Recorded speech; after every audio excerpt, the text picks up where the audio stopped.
Hey, you're right there. Hello. I'm David. Welcome to Personal Statement Planet. This is the YouTube channel where you're going to find everything you need to write an awesome personal statement. And if you head on over to personalstatementplanet.com, you'll find loads of blogs, loads of articles, loads of kind of printed or digital resources that are going to help you write a cracking personal statement. And most of all, take the stress out of the whole thing.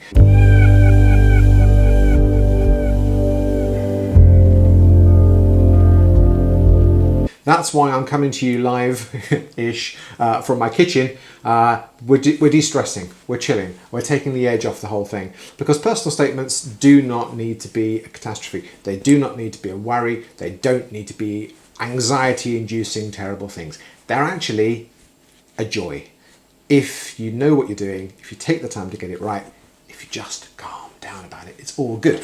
So I'm here in the kitchen with a cup of tea, well, coffee. Because what does tea do?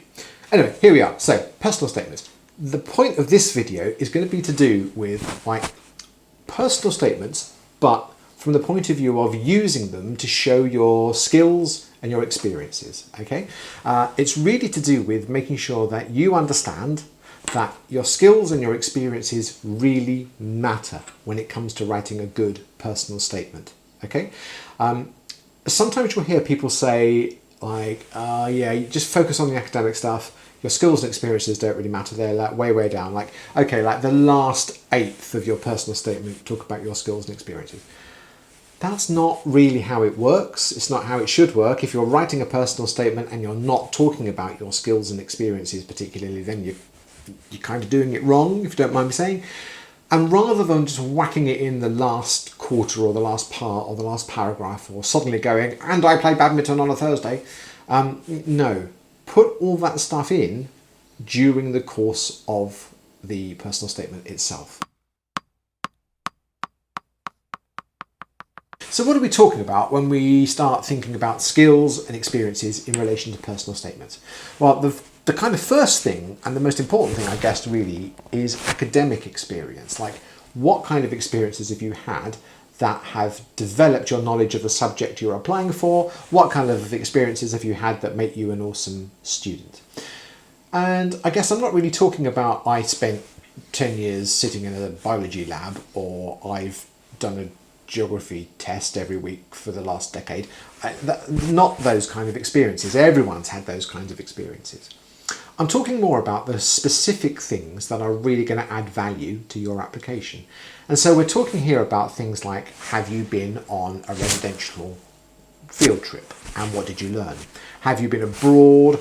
Have you listened to a visiting speaker talk about something special to do with your subject? Have you been involved in a production at school where you've learnt a range of dramatic or musical skills, let's say? Have you visited an art gallery? Have you gone to a factory and seen how a product is manufactured from start to finish? Have you done some work experience at an accountant's or a marketing company? You know, it's those experiences which relate directly to your academic achievements and your ambitions that admissions teams really value when they read a personal statement. They don't just value them because of their academic content, but they value them because they show that you've got some stamina, some dedication, some motivation, that probably you're going to be pretty good working with other people if you've had to, you know, build a bridge over a river or a raft or something crazy like that sometime. But also they show the admissions teams that you are capable of being an independent student, that you are capable of studying on your own, that you're capable of learning in a practical environment. And those kinds of skills are invaluable when it comes to university applications and indeed completing a degree successfully. So we could also be talking about things like hobbies, experiences at summer camp, expeditions you've been on, stuff you've done outside the classroom that's given you a particular set of skills or a particular set of experiences or values. And the word value is key, because we are not interested that you went to Peru for a holiday. Who goes to Peru for? I guess lots of people go to Peru. I don't know why Peru, but you know, like, people aren't really interested where you went on holiday or what your favourite ice cream is or any of that stuff. people are interested in the value of the experience that you're writing about. So, all right, let's back to Peru. Hi, Peru. Let's say you went to Peru, and what did you learn from going to Peru? What did you achieve while you were in Peru? How does that experience that you had in some way, whether it's learning a language or interacting with people that have a different culture to yours, or whether it's learning about someone's social or cultural history or the architecture, how did that experience add value to you as an individual, and how does that value relate to the course you're applying for? So let's just quickly bounce through 3 specific sets of value that admissions teams and admissions tutors look for in a personal statement. And the first one is to do with the ability to learn and think independently. Being able to reflect not only on the work you do in the classroom, but also on the things that you experience outside of the classroom. And it's also to do with being able to evidence that you can reflect on stuff before you go into the classroom. So are you the kind of person who is able to go through the notes you made the previous lesson and then revise them, refresh them, anticipate questions, come up with questions, and then go into the next lesson in that subject with your own opinions, your own ideas, your own agenda? That's the kind of skill that they're looking for there. Second of all, we're thinking about, can you work as a member of a team? Can you work cooperatively? Can you manage other people's personalities, ambitions, egos, ideas, habits, for want of a better word?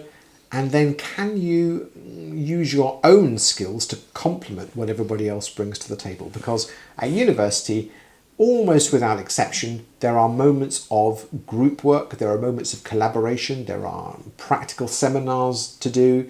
And just being in that environment when you're away from home, you've got to know how to get on with people. So the experiences you've had that show that you can cooperate, thrive and achieve, particularly in a group setting, whilst not losing your own independent skills, those are gold dust. Find them, write them down, include them, make sure they're relevant. The last thing you've got to think about here in terms of value is your value as an individual. So I want to see a personal statement that tells me something unique and special and interesting and personal. I mean, the clue's kind of in the name of a personal statement about the person who's writing it. Now, word of warning. That doesn't mean it has to be a crazy life story. It shouldn't be a crazy life story. Please don't write a crazy life story. But what it should show is that you have your own special set of thoughts, opinions, ideas, and they're informed by a dynamic approach to life and education. Now, the secret here is to write that down in a way that doesn't make you sound crazy. That doesn't make you sound as though you are not capable of writing in an academic style.